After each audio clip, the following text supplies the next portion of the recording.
Então, turma, esses pacientes eles eram vistos de uma forma muito pejorativa, muito negativa.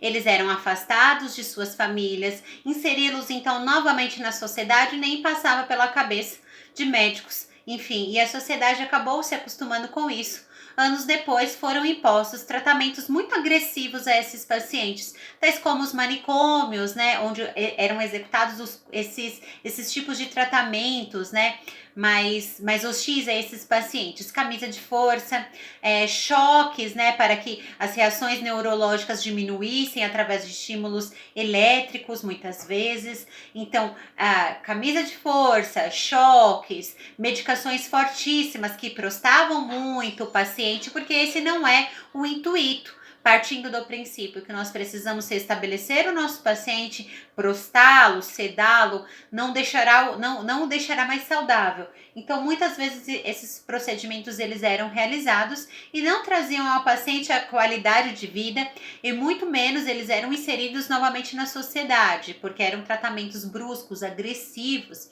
Mas um belo psiquiatra chamado Franco Basaglia, na Itália, no finalzinho aí da década de 70, ele, mais alguns de seus amigos médicos também, começaram a analisar a forma com que esses pacientes eram tratados e que não era nada benéfico à sua evolução a forma com que eles eram tratados.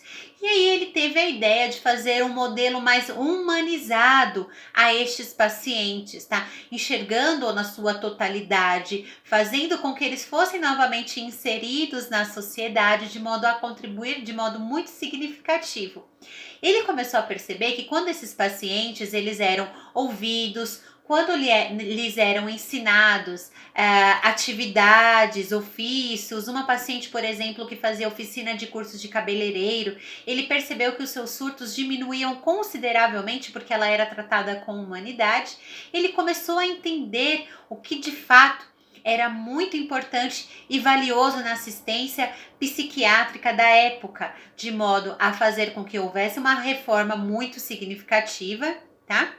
E a partir dessa reforma, os manicômios foram extintos e uma outra forma de tratar esses pacientes foram implementadas, onde esses pacientes, eles ficavam ali naqueles hospitais, onde eles recebiam a medicação, um tratamento mais adequado e depois voltavam ao seio de sua família, para que assim se sentissem mais acolhidos, mais amados. E quando esses pacientes eles não tinham esse aparato, eles quando em situação mais normalizada e respondiam bem ao tratamento, eles voltavam ao hospital para fazer a manutenção, mas tudo dentro de um contexto mais leve, mais humano, onde outras terapias também eram impostas a esses pacientes, como atividades, aprendiam a costurar, a pintar, trabalhando o seu cognitivo, o seu aprendizado, e isso surtia resultados muito positivos.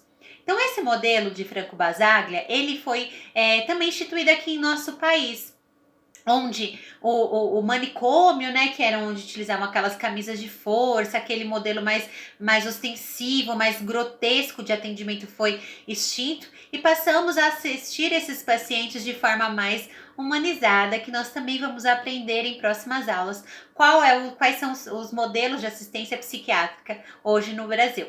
Mas hoje nós precisamos entender que o grande objetivo do nosso trabalho, né, da assistência à saúde mental, da assistência ao paciente psiquiátrico, consiste em trazer a esses pacientes, por mais que os seus diagnósticos não tenham uma cura efetiva, é fazer com que eles tenham maior qualidade de vida, acolher também os seus familiares, porque os familiares acabam por sofrer muito ao presenciarem todas as dificuldades que uma doença psiquiátrica traz.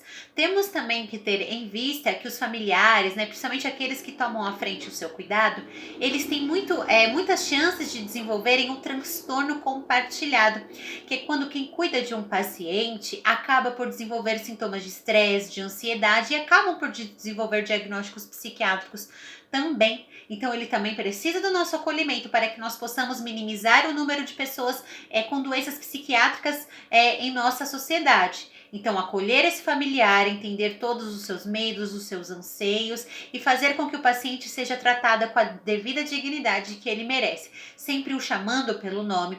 Todos e quaisquer procedimentos que nós vamos realizar, nós vamos pedir licença, tá? Porque eu não posso invadir o corpo do meu paciente simplesmente porque eu vou fazer um procedimento sem ao menos pedir licença a ele, sem me apresentar. Isso seria muito antiético. Então, eu sempre pedirei licença ao meu paciente, sempre irei me apresentar para realizar os procedimentos, a fim de trazer a ele toda a sua dignidade e toda a sua qualidade de vida restabelecida. Algumas doenças, elas apresentarão os períodos, assintomáticos, em que a doença não vai se apresentar, e também alguns momentos em que a doença vai apresentar os seus surtos. Então, é muito importante que nós saibamos lidar nesses momentos em que o paciente está assintomático. É um momento onde nós podemos aproveitar para conversar, trazer instrução, entender quais são os seus medos, quais são os seus anseios, e quando em surto, fazer com que aquele ambiente seja mais calmo e acolhedor, a fim de minimizar os seus fatores